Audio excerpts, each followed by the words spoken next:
Something, क्या अल्लाह से हमें बात बनाने के लिए हमें स्पेशल होना जरूरी है? तो ये स्टोरी हज़रत उवैस करनी की है, जो यमन में अपनी वालदा के साथ रहते थे, जो ब्लाइंड थी।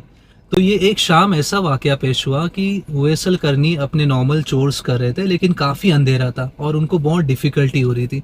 तो वो अपनी माँ की मदद लेते, क्योंकि उनकी माँ के सेंसेस बहुत अच्छे, वो नाबीना थे।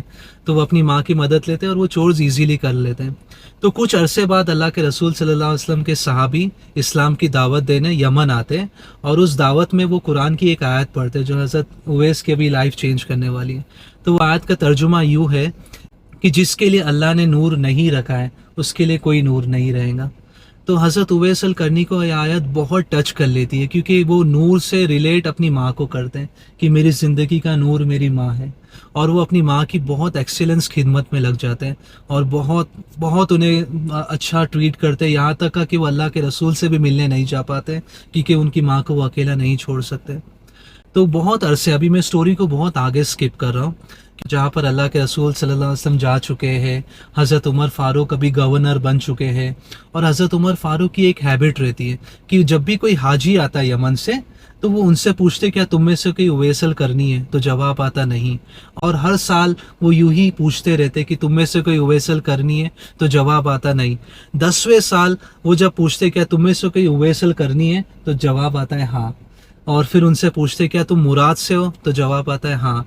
फिर पूछते क्या तुम करान के कबीले से हो, तो जवाब आता है हाँ।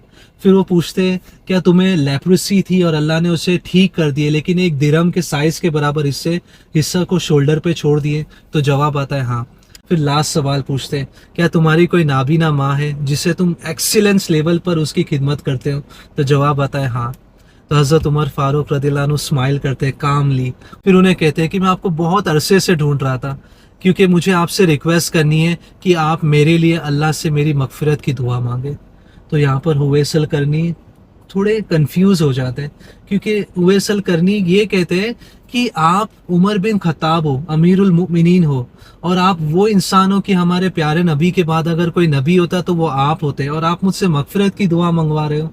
तो हज़रत उमर फ़ारूक फरमाते हैं कि हम एक मरतबा अल्लाह के रसूल सल्लल्लाहु अलैहि वसल्लम के साथ बैठे हुए थे, और अल्लाह के रसूल फरमाते हैं कि अल्लाह के बंदों में से कुछ बंदे ऐसे जिनके अच्छे कपड़े नहीं हैं, वो पैसों में ज़्यादा अमीर नहीं है, उनका स्टेटस सोशल में इतना नहीं है कि अगर वो कोई जाए तो वो इज़्ज़त से लोग खड़े हो जाए, लेकिन उनका स्टेटस अल्लाह के करीब इतना ऊंचा है कि अगर वो कोई चीज़ अल्लाह से मांग ले तो अल्लाह उसे कभी रद्द नहीं करते। और ताबईन में से एक शख्स है जिनका नाम उवैस करनी है, उनने अपनी माँ की खिदमत इतनी एक्सीलेंस लेवल पर किए है कि अगर वो अल्लाह से कोई चीज़ मांग ले तो अल्लाह उसे कभी रद्द नहीं करता। तो अगर तुम उनसे मिलो तो उनसे अपनी मगफिरत की दुआ करवा लेना।